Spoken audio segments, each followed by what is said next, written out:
अस्सलामुअलैकुम दोस्तों, तुसी देख रहे हो लुडन पंजाब टीवी ते मैं तुहाडा मेज़बान मुहम्मद अहमद। सब तो पहले मेरे चैनल को करो सबसक्राइब ते बैल आइकन करो प्रेस ताकि मेरी आने वाली हर वीडियो का नोटिफिकेशन मेरे वीरां ते भरावां तक आसानी तरीके नाल पहुँच सके।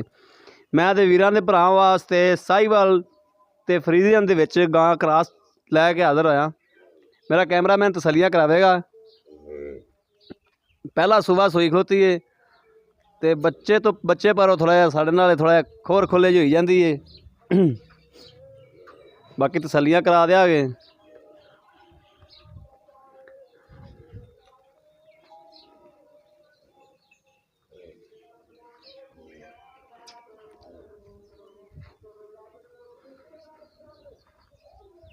कद काठ चंगा है माशाल्लाह, पशम पुशम चंगी। बाकी मेरे वीरां दी नज़र के सामने सारा कुछ है। पीछे बच्ची है।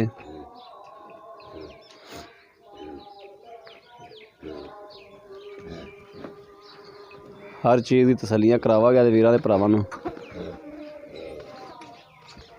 बच्चे दे नेड़े नहीं आन देंदी पई।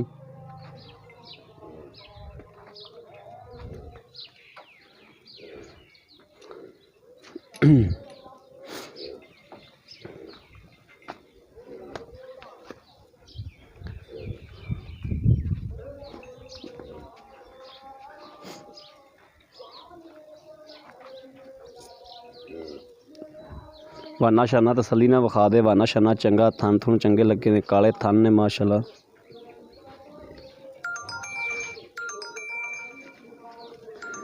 बाकी मालक को भी तसल्लियां कर लेने। हाँ बाबू, अपने घर दी कोई बारिश बार दी अब अच्छी बन के इत्थे हो जा। घर दी है, इहदी मां भी हैगी है। मां भी हैगी है जी भाई। मां दी दुध की करदी?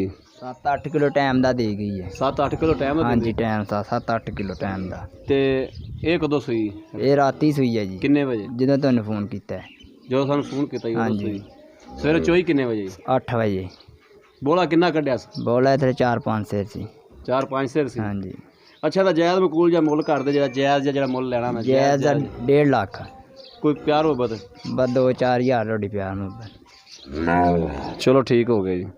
लो जी, मेरे वीरा ने वेख लिया। मालक कहता प्यार मुहब्बत भी करांगे इंशाल्लाह, प्यार मुहब्बत भी करावांगे, मजीद करावांगे इंशाल्लाह, और भी करावांगे। बाकी मेरे किसी वीर भरा ने लैनी होवे साडे नाल राबता कर सकता है। नंबर लै सकता 0307 00 15 881। यो व्हाट्सअप नंबर है, यो राबता नंबर है। उम्मीद करना मेरी अज की वीडियो मेरे वीरों के भरावां नूं जरूर पसंद आएगी। अगर पसंद आए लाइक शेयर कमेंट जरूर किया करो वीर ते भरा नूं। बाकी इस वीडियो तो आदे वीर नूं दिओ इजाजत। अल्लाह ने के बान। पाकिस्तान जिंदाबाद।